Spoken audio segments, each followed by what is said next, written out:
சீன வெளியுறவுத்துறை அமைச்சர் வாங் யி அவர்கள் இது தொடர்பான ஒரு முக்கிய அறிவிப்பை வெளியிட்டிருக்கின்றார். இந்த போர் என்பது ஒரு தேவையற்ற போர் என்றும் உடனடியாக இந்த போர் நிறுத்தப்பட வேண்டும் என்ற ஒரு கோரிக்கையையும் அவர் முன்வைத்திருக்கின்றார்.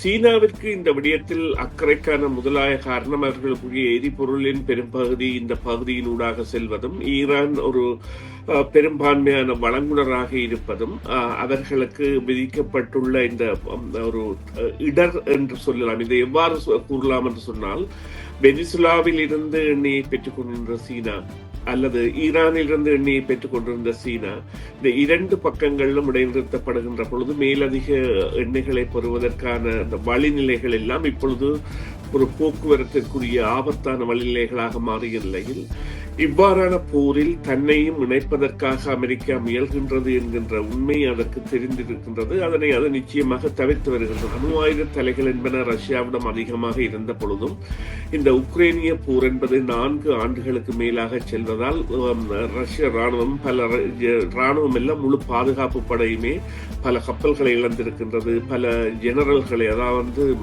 அந்த போர் திறன் கொண்ட பெரிய ராணுவ தளபதிகளை இழந்திருக்கின்றது, ஆயுதங்களை இழந்திருக்கின்றது போன்ற நிலைமைகள் இருக்கின்றன.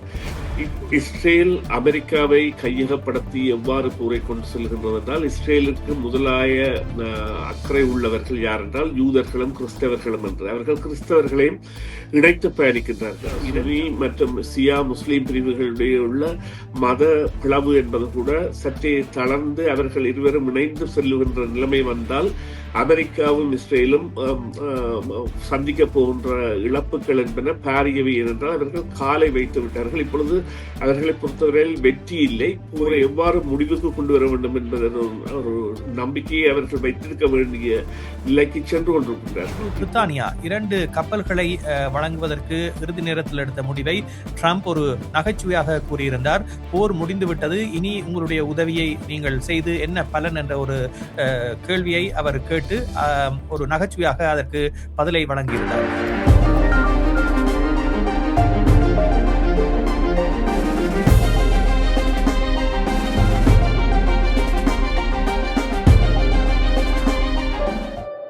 வணக்கம் நேர்களே, உங்கள் அனைவரையும் மீண்டும் செய்தியின் பின்னணி நிகழ்ச்சியில் சந்திப்பதில் மிக மகிழ்ச்சி அடைகின்றோம். சமகால முக்கிய நிலவரம் தொடர்பாக பேசுகின்ற நிகழ்ச்சியில் இன்று ஈரான் அமெரிக்கா இஸ்ரேலுக்கு இடையிலான முத்தரப்பு போர் என்பது இப்பொழுது விரிவடைந்த போராக சென்று கொண்டிருக்கின்ற நிலையில் இதனை தடுப்பது குறித்து பல நாடுகளும் இப்பொழுது அக்கறை காட்டுவதை பார்க்கக்கூடியதாக இருக்கின்றது. குறிப்பாக சீன வெளியுறவுத்துறை அமைச்சர் வாங் யி அவர்கள் இது தொடர்பான ஒரு முக்கிய அறிவிப்பை வெளியிட்டிருக்கின்றார். இந்த போர் என்பது ஒரு தேவையற்ற போர் என்றும் உடனடியாக இந்த போர் நிறுத்தப்பட வேண்டும் என்ற ஒரு கோரிக்கையையும் அவர் முன்வைத்திருக்கின்றார். இது சீனா தன் நாட்டின் மீது இருக்கக்கூடிய அக்கறையை கொண்டு விடுகின்ற செய்தியாக பார்க்கப்பட வேண்டுமா, அல்லது உலகினுடைய ஒரு உண்மையான தன்மைக்காக சீனா குரல் கொடுத்திருக்கின்றது என்று பார்க்க வேண்டுமா? இவ்வாறான பல கேள்விகள் எழுகின்றன. அதே நேரத்தில் ஈரானுடைய புதிய தலைவராக பொறுப்பேற்றிருக்கின்ற முஸ்தபா கமேனி அவர்கள் தொடர்ந்து தாங்கள் மிகவும் வீரியம் பெற்ற அமைப்பாக செயற்படுவோம் என்ற ஒரு விடயத்தை உலகுக்கு அறிவித்திருக்கின்றார். போர் நீடிப்பதற்கான பல சமிக்கைகள் தான் தெரிவதாக பல நாடுகளும் குறிப்பிட்டிருக்கின்றன. இந்த விடயங்களை அமெரிக்கா எவ்வாறு கையாளப் போகின்றது என்ற கேள்விகள் எழுந்திருக்கின்றன. இது குறித்த விடயங்களை இன்றைய நிகழ்ச்சியில் நாங்கள் பேச இருக்கின்றோம். அத்தோடு கேர்டிஷ் படையினர் இந்த போரில் உள்வாங்கப்பட இருப்பதான செய்திகளும் வெளிவந்திருக்கின்றன. அதே போன்று ஹமாஸ் மற்றும் ஹெஸ்புல்லா போன்ற அமைப்புகளும் ஒன்றிணைகின்ற பொழுது இந்த போர் எவ்வாறான தாக்கத்தை அமெரிக்காவுக்கு ஏற்படுத்தும் என்ற கேள்விகளும் முன்வைக்கப்படுகின்றன. இது குறித்து பேசுவதற்காக இப்பொழுது எங்களோடு கருத்தாளர் சுரேஷ் தர்மா இணைந்திருக்கின்றார். அவரை சந்திக்க போகின்றோம். வணக்கம் சுரேஷ். வணக்கம் ராம். வணக்கம் நேயர்களே. ஆமாம், இந்த போர் தொடர்பாக தொடர்ந்து நீங்கள் அவதானித்து வருகின்றீர்கள். உலக பரப்பில் பல்வேறு செய்திகள் வெளிவந்து கொண்டிருக்கின்றன. அதே நேரத்தில் கடந்த நிகழ்ச்சியில் நாங்கள் பேசிய ஒரு விடயம், இந்த போரை தடுப்பதற்கு ஒரு மத்தியஸ்த நாடு தேவை என்ற ரீதியில் இந்தியா, சீனா போன்ற நாடுகள் தலையிடக்கூடிய வாய்ப்புகள் இருப்பதாக குறிப்பிட்டிருந்தீர்கள். இப்பொழுது சீன வெளிவிகார அமைச்சருடைய கருத்து உலக ஊடகங்களில் பேசுபொருளாக மாறியிருக்கின்றது. உடனடியாக இந்த போர் நிறுத்தப்பட வேண்டும் என்ற கோரிக்கையை முன்வைத்திருக்கின்றார். சீனா இவ்வாறான ஒரு கோரிக்கையை விடுப்பது என்பது என்ன காரணத்திற்காக? சீனாவிற்கு இந்த விடயத்தில் அக்கறைக்கான முதலாய காரணம் அவர்களுக்குரிய எரிபொருளின் பெரும்பகுதி இந்த பகுதியினூடாக செல்வதும், ஈரான் ஒரு பெரும்பான்மையான வழங்குனராக இருப்பதும், அவர்களுக்கு விதிக்கப்பட்டுள்ள இந்த ஒரு இடர் என்று சொல்லலாம். இதை எவ்வாறு கூறலாம் என்று சொன்னால், வெனிசுலாவில் இருந்து எண்ணெயை பெற்றுக் கொண்டிருந்த சீனா, அல்லது ஈரானிலிருந்து எண்ணெயை பெற்றுக் கொண்டிருந்த சீனா, இந்த 2 பக்கங்களிலும் இடைநிறுத்தப்படுகின்ற பொழுது, மேலதிக எண்ணெய்களை பெறுவதற்கான அந்த வழிநிலைகள் எல்லாம் இப்பொழுது ஒரு போக்குவரத்திற்குரிய ஆபத்தான வழிநிலைகளாக மாறிய நிலையில், இவ்வாறான போரில் தன்னையும் இணைப்பதற்காக அமெரிக்கா முயல்கின்றது என்கின்ற உண்மை அதற்கு தெரிந்திருக்கின்றது. அதனை அது நிச்சயமாக தவிர்த்து வருகின்றது. குறிப்பாக நேற்றைய தினம் அல்லது நேற்றைய தினம்தான் டொனால்ட் ட்ரம்ப் அவர்கள் அங்கே நிற்கின்ற ஒரு ஆராய்ச்சி சீன கப்பல் என்கின்ற ஒரு கப்பல், ஒரு ஒரு சீன கப்பலின் புகைப்படத்தை வெளியிட்டு, இவர்கள் இங்கே இருந்து கொண்டு முழு தகவலையும் ஈரானுக்கு பரிமாறிக் கொண்டிருக்கின்றார்கள். எனவேதான் ஈரான் இந்த தங்களுடைய போர் நடவடிக்கையில் மாறுதல்களை மேற்கொள்கின்றது, அல்லது தப்பிக்கின்றது, அல்லது அந்த போர் நீடித்து செல்கின்றது என்ற கருத்துப்படுவதான ஒரு செய்தியை வெளியிட்டிருந்தார். இவ்வாறான நிலையில் இவர்கள் இப்பொழுது அந்த இவர் சீன அதிபருக்கும் அமெரிக்க அதிபருக்கும் இடையிலான ஒரு உச்சி சந்திப்பு ஒன்று நடைபெற இருக்கின்றது. அந்த சந்திப்பின் பொழுது ஆன ஒரு பேச்சிற்கான ஒரு அங்கமாக இது இருக்க வேண்டும் என்பதற்கான நிலைக்கு தான் அவர்கள் செல்கின்றார்கள். சீனாவை பொறுத்தவரையில் தனது பிராந்தியத்தை விட்டு அது வேறு எங்கும் போருக்கு செல்லாது. ஆனால் தனது பிராந்தியத்தில் நடவடிக்கைகள் ஏதாவது மேற்கொள்ளப்படுகின்ற பொழுது அது வேறு இலக்குகளை நோக்கி தாக்குதலை நடத்தும் என்பதில் எந்தவித ஐயமும் இல்லை. இலக்குகள் அமெரிக்கா வரை நீண்டு செல்லலாம். எனவே அவ்வாறான ஒரு நிலையில் உள்ள அல்லது 2வது நாடாக இன்று பொருளாதார ரீதியாகவும் ஆயுத ரீதியாக கூட நாங்கள் இப்பொழுது அதனை எடுக்கலாம். அணு ஆயுத தலைகள் என்பன ரஷ்யாவிடம் அதிகமாக இருந்த பொழுதும், இந்த உக்ரைனிய போர் என்பது 4 ஆண்டுகளுக்கு மேலாக செல்வதால் ரஷ்ய ராணுவம் ராணுவம் எல்லாம் முழு பாதுகாப்பு படையுமே பல கப்பல்களை இழந்திருக்கின்றது. பல ஜெனரல்களை, அதாவது அந்த போர் திறன் கொண்ட பெரிய ராணுவ தளபதிகளை இழந்திருக்கின்றது, ஆயுதங்களை இழந்திருக்கின்றது போன்ற நிலைமைகள் இருக்கின்றன. இப்பொழுது இவர்கள் எதிர்பார்த்த 3 நாட்களுக்கு முடியும் என்கின்ற போர் இப்பொழுது 2வது வாரத்தில் 2ஆம் நாளில் சென்று கொண்டிருக்கின்ற நிலையில், இவர்களை பொறுத்தவரையில் இந்த சீனா என்பது நிச்சயமாக இதில் ஒரு முரண்படுகின்ற சக்தியாக பார்க்கப்பட்டாலும், சீனா தனது நிலைப்பாட்டில் மாற்றமில்லாமல் இந்த போர் தேவையற்ற போர் என்பதையும் அது நிறுத்தப்பட வேண்டும் என்பதையும் குறிப்பிட்டிருக்கின்றது. உலக அக்கறை என்பது 2வதாக இருந்தாலும், உலக பொருளாதாரம் இதன் மூலம் பாதிக்கப்படும் என்கின்ற ஐயம் என்பது பல நாடுகளால் இப்பொழுது பரிசீலிக்கப்பட்டு வருகின்றது. எவ்வாறு பரிசீலிக்கப்படுகின்றது என்றால், அவர்கள் எதிர்வினையை சந்திக்கின்றார்கள். இப்பொழுது நீங்கள் அமெரிக்காவை எடுத்தீர்களானால், எண்ணெய் என்பது 50 சதங்களால் கூடியிருக்கின்றது. அதே நேரம் இங்கிலாந்தை எடுத்தீர்களானால், பங்கு சந்தை பெரிமாக சரிந்து விட்டது. பெரல் $100 மேல் சென்று விட்டது எண்ணெய் விலை. அதனால் இங்கிலாந்து மக்கள் எதிர்பார்த்து காத்திருந்த வட்டி வீத குறைப்பு என்பது இடம்பெறாது என்பது அறிவிக்கப்பட்டுவிட்டது.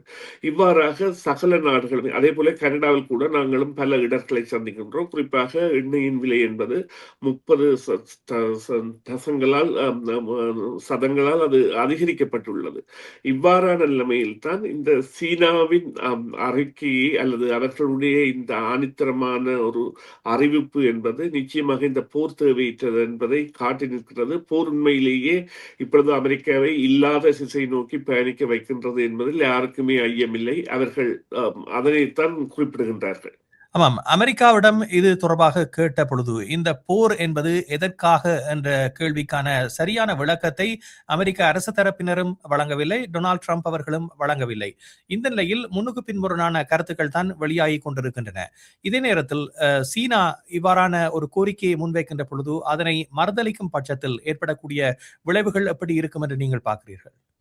இப்பொழுது அந்த போலித்தன்மை என்பது இப்பொழுது ஒரு திடமான நம்பிக்கைக்கு மற்றவர்களால் ஏற்கப்பட்டு விட்டது. இதற்கான காரணம் என்னவென்றால், நீங்கள் குறிப்பிட்டு பார்த்தீர்களானால், கடந்த 10 வருடங்களாக அவர்கள் சொல்லுகின்ற ஒரு விடயம் என்னவென்றால், ஈரான் இன்னும் 1 மாதத்தில் அணு ஆயுதத்தை தயாரிக்கக்கூடிய நிலைக்கு வந்துவிடும் என்று. அதை கூறிவிட்டு அங்கே தாக்குதலை மேற்கொள்வார்கள். அவ்வாறான தாக்குதல்கள் என்பன எவ்வாறான விளைவுகளை கொடுத்தன. இப்பொழுது ஜூன் 2025 கூட ஒரு பெரிய தாக்குதலை இஸ்ரேல் நடத்தியிருந்தது. அதன் பிறகு அக்டோபர் அல்லது நவம்பர் மாதத்தில் அமெரிக்கா மிகப்பெரிய அணு ஆயுத உற்பத்தி நிலையங்கள் என தாங்கள் அடையாளம் கண்ட இடங்களை அது 200-250 மீட்டருக்கு கீழ் உள்ள நிலப்பகுதிக்கு சென்று தாக்குகின்ற இடத்தை தாங்கள் தாக்கி அழித்து விட்டதாக அந்த தாக்குதலை நடத்தியிருந்தார்கள். அதன் பிறகும் அதே காரணங்களை கூறி கூறி வந்தாலும் உண்மையான காரணம் அதுவல்ல. இதற்கு பின்னணியில் உள்ள காரணம் 3 காரணங்கள் தான் இதற்கு பின்னணியில் இருக்கின்ற காரணங்கள். முதலாவது காரணம், இஸ்ரேல் அமெரிக்காவை கையகப்படுத்தி எவ்வாறு போரை கொண்டு செல்கின்றது என்றால், இஸ்ரேலுக்கு முதலாய அக்கறை உள்ளவர்கள் யார் என்றால் யூதர்களும் கிறிஸ்தவர்களும் என்று. அவர்கள் கிறிஸ்தவர்களையும் இணைத்து பயணிக்கின்றார்கள். இரண்டாவதாக இந்த ஒரு 10 அல்லது 15 பில்லியனர்கள் அல்லது 6 - 10 வரையான பில்லியனர்கள் வைத்திருக்கிற லொபீஸ் குரூப் எனப்படுகின்ற அவர்கள் இதனால் புறப்போகின்ற ஆதாயங்கள், சரிகின்ற பங்குகளை எல்லாம் பல பில்லியன் டாலர்களுக்கு வாங்குவார்கள் அல்லது கொந்தரத்துக்களை கண்ட்ராக்ட்ஸ் எல்லாம் எடுப்பார்கள். இனி மீள கட்டுகின்ற, மீள் புதுப்பிக்கின்ற அல்லது ஆயுதங்கள் தயாரிப்பதற்கான நடவடிக்கைகள் போன்றவற்றை. மூன்றாவதாக இந்த அமெரிக்காவில் தொடங்கப்பட்ட கிறிஸ்டியன்ஸ் ஃபார் யூஎஸ் என்கின்ற ஒரு அமைப்பு, அது 10 மில்லியனுக்கு மேல் அங்கத்தவர்களை அமெரிக்காவில் கொண்ட ஒரு அமைப்பாக மாறிவிட்டது. டெக்சாஸை அடித்தளமாக கொண்ட அந்த அமைப்பு. இவர்கள் மூவர்களுடைய மத கோட்பாட்டு அடிப்படையில் போர் செல்கின்றது என்கின்ற தன்மையை விளங்கிய உலகமாக தற்பொழுதைய உலகம் மாறிவிட்டது. இப்பொழுது கனடாவிற்கு கூட கண்டனங்கள் வருகின்றன. ஈரானின் ஏனைய நாடுகள் மீதான தாக்குதலை கனடா கண்டிக்கவில்லை போன்று. ஆனால் யதார்த்தத்தை புரிந்த யாருக்கும் புரிகின்ற ஒரு விடயம் என்னவென்றால், உலகின் போக்கை மாற்றுவதற்காக வலிந்து திணிக்கப்பட்ட போர் இது என்பதும், அதனை அமெரிக்க மக்களே தற்பொழுது நம்புகின்ற நிலையில் அவர்கள் இப்பொழுது பலஸ்தீனர்களுக்குரிய அல்லது அரபியர்களுக்குரிய ஆதரவை கூட்டி வருகின்றது தன்மையையும் காண்கின்றோம். இத்தோடு நீங்கள் குறிப்பிட்டிருந்தீர்கள், இந்த போரில் குர்திஸ் அதாவது ஈராக் கிளர்ச்சியாளர்கள் அவர்கள் 5ஆம் படையாக செல்ல போகின்றார்கள். அதாவது ஃபிஃப்த் போர்ஸ் அல்லது கூலிப்படைகள். அவ்வாறானவர்களுக்கு இவர்கள் தாராளமான ஆயுதங்களை வழங்க வேண்டும். அந்த ஆயுதங்கள் யார் கையில் போய் சேரும் என்றால், சில வேளைகளில் ஈரானுக்கு அவை போய் சேரக்கூடிய சந்தர்ப்பங்கள் இருக்கின்றன. அத்தோடு இந்த ஈராக்கிய அதாவது அமெரிக்காவில் 2011 2003ஆம் ஆண்டிலிருந்து 2011ஆம் ஆண்டு வரை ஈராக்கில் இருந்த அமெரிக்க படைகள் செய்த துவம்சத்தை அறிந்து அவர்களுக்கு எதிராக போராடிய படைகள் அல்லது கிளர்ச்சியாளர்கள் இப்பொழுது ஈராக்கில் உள்ள அமெரிக்க நிலைகளை தாக்க தொடங்கிவிட்டார்கள். இது அமெரிக்கா எதிர்பார்க்காத ஒன்று. அதாவது தூதரகம் தாக்கப்படுகின்றது அல்லது அவர்களுடைய பல நிலையங்களும் தாக்கப்பட்டு வருகின்றன. இவற்றை தாக்குபவர்கள் யார் என்று பார்த்தால் ஈராக்கியர்கள். எனவே இந்த ஈராக்கியர்களுக்கு ஈரான் ஆயுத உதவி புரியும் பொழுது அது நிச்சயமாக அந்த சமூகம் சார்ந்த போராக மாறப்போகின்றது.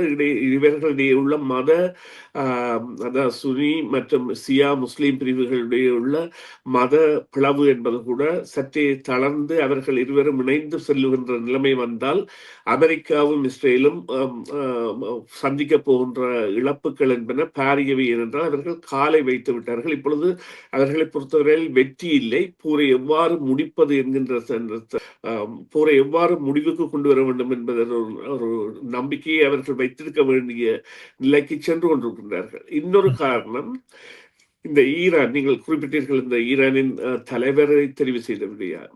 இப்ப ஈரானை பொறுத்தவரையில் 79ஆம் ஆண்டு வரை அமெரிக்கா அங்கே இருந்து அவர்கள் செய்ததை கண்டவர்கள். அதன் பிறகு தங்கள் அண்டை நாடான ஈராக்கில் எவ்வாறு செய்த அமெரிக்க படைகள் ஈராக்கை எந்த விதத்திலும் பலப்படுத்தவில்லை, முற்றாக துவம்சம் செய்துவிட்டு வந்தார்கள்.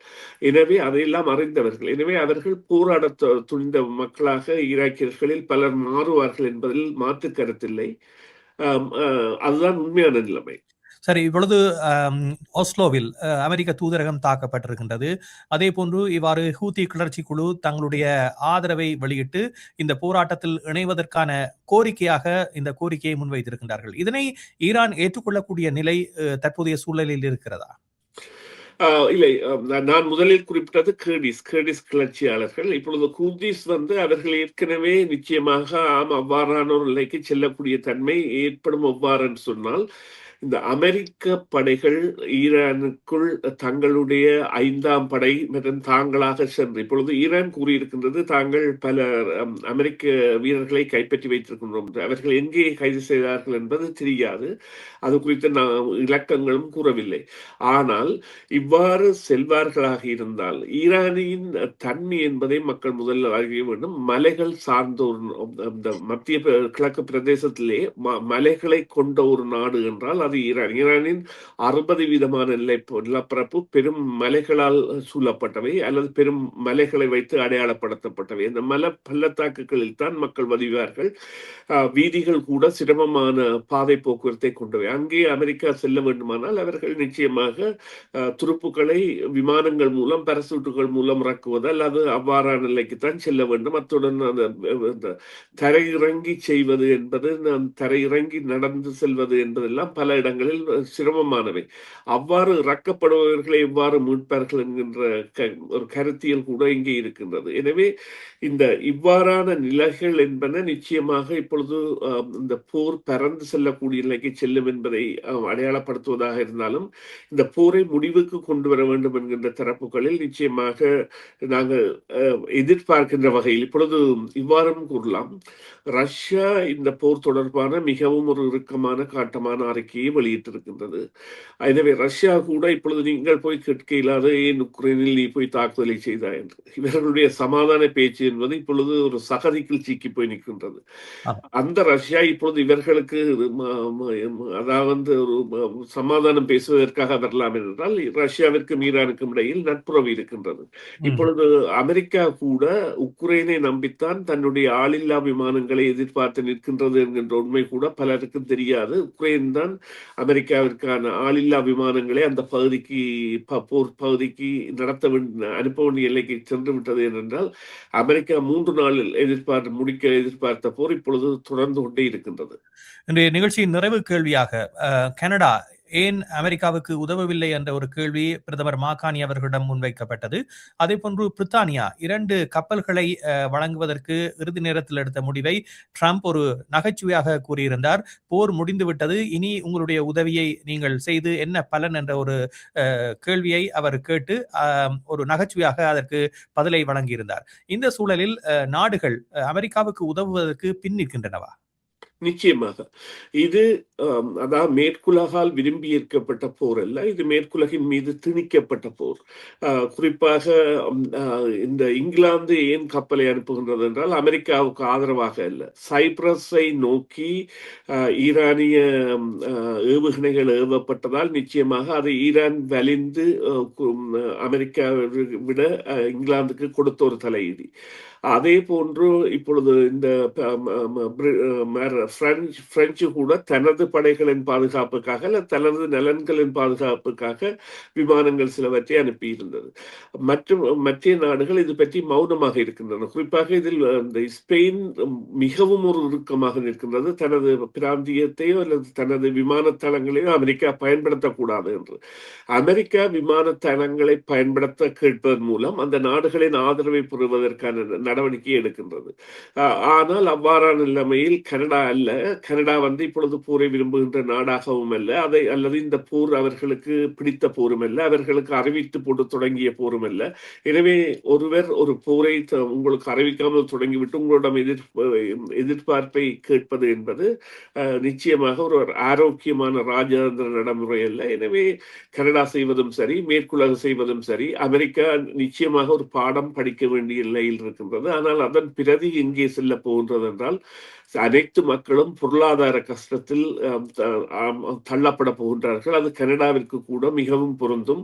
ஏனென்று சொன்னால் எந்த ஒரு பொருள் விநியோகமும் பெரிய பாதிப்பை பெறுவதாகவும், எரிபொருள் என்பது நிச்சயமாக ஆண்டாண்டு காலமாக அல்லது பல 10 ஆண்டுகளாக பயந்து வந்த ஒரு வளைகுடாவின் பெறுமதி அல்ல. வளைகுடா இருக்கப்பட்டால் எண்ணெய் விநியோகம் தடுக்கப்படும் என்கின்ற உண்மையை இப்பொழுது சகல நாடுகளும் உணர்ந்து வருகின்றன. இதுதான் முதல் தடவையாக அவ்வாறு நடக்கின்றது.